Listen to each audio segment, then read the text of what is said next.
Сәлеметсіздер ме балалар? Қазір бізде сауатташу сабағы. Сабағымыздың тақырыбы біздің кафеде тасымал. Оқу мақсаты мұғалім көмегімен сөздерді дұрыс тасымалдау. Тасымалдауға болмайтын сөздерді ажырату. Ендеше балалар, назарымызды бейнежазбаға аударайықшы. Томнан хат келді.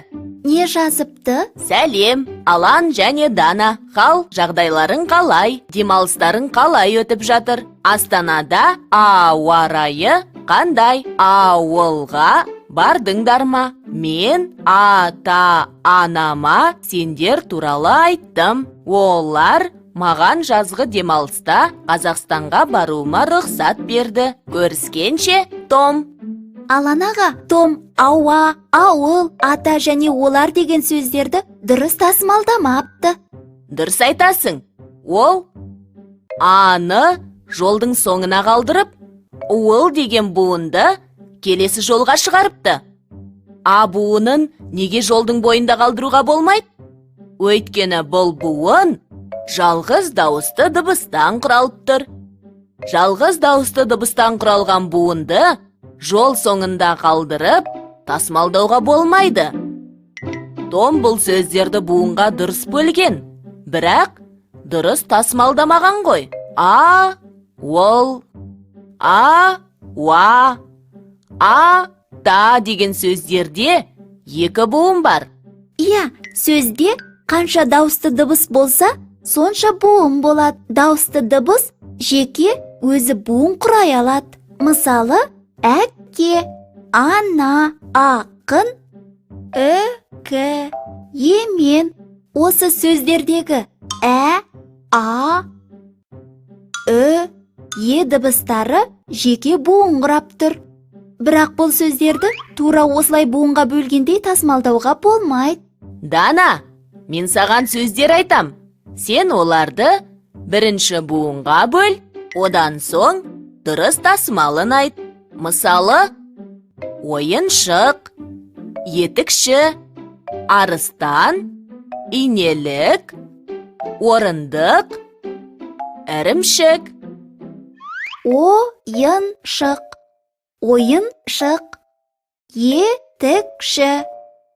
етікші, инелік, орындық,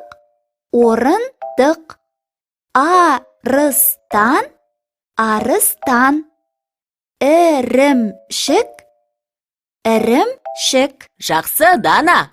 Буынмен тасымалды жақсы түсініпсің. Енді Томның хатына жауап қайтарайық. Сәлем, Том. Біздің хал жағдайымыз жақсы. Ауылдан жақында оралдық. Бізде ауа райы тамаша. Өзіңде басқа қандай жаңалықтар бар?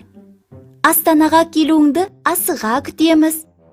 Ата-анаңа бізден сәлем айт. Сәлеммен Алан және Дана.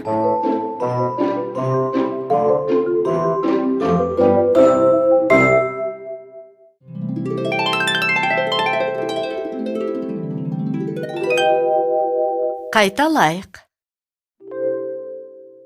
Буын және тасымал. Буын. Сөзде қанша дауысты дыбыс болса, сонша буын болады. Мысалы, бала, орындық, мектеп. Дауысты дыбыс сөз басында келгенде жеке өзі буын құрай алады. Мысалы, әке, арыстан, ірімшік. Тасымал. Жазып келе жатқанда жолға сыймаған сөздер буын жігімен тасымалданады. Мысалы, дүкендер, балалар. Ескерту. Жеке дыбыс жол соңында және жол басында келмейді. Тасымалданған буын келесі жолдың басында дауысты дыбыстан басталмайды. Қысқарған сөздер тасымалданбайды. Буынға бөлгенде ойыншық, тасымалданғанда ойыншық болады. Сол сияқты етікші, етікші, инелік, инелік, орындық, орындық, арыстан, арыстан, ірімшік, ірімшік. Енді балалар, тасымалға арналған тапсырмаларымызды орындаймыз. Бірінші тапсырма. Айтылым дағдыларында қалыптастыру мақсатында сурет бойынша ертегі құрап, оған атын қоямыз. Және ертегі кейіпкеріндегі орамжапырақ және ертегі сөзін тасымалдап айтамыз.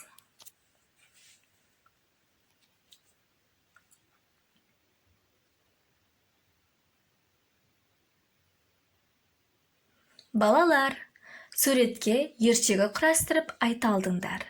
Орамжапырақ пен ертегі сөзін тасымалдадыңдар. Рахмет. Келесі тапсырма. Екінші тапсырма. Жазылым дағдыларында қалыптастыру мақсатында сөйлемдегі сөздерді қатесіз көшіріп жазасыңдар. Орамжапырақта дәрумен көп. Ондағы В дәрумені көздің көруін жақсартады. Дәрумендер сөзін тасымалдап жазыңдар.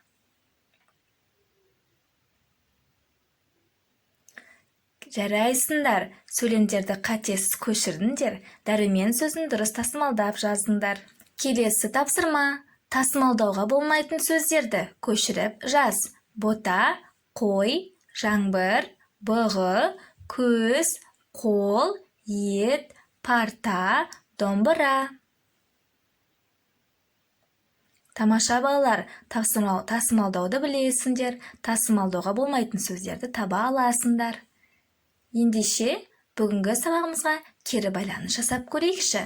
Яғни, тазалық әдісі арқылы бүгінгі сабақта не түсініңдер, не білесіңдер, тақырып бойынша алған керекті ақпараттарыңызды чемоданға, сабақта керек емес болған артық ақпаратты қоқысша шығыне, бүгінгі ақпараттың ішінде әлі оқуым керек, толықтыруым керек болатын болса, ертартқышқа саламыз.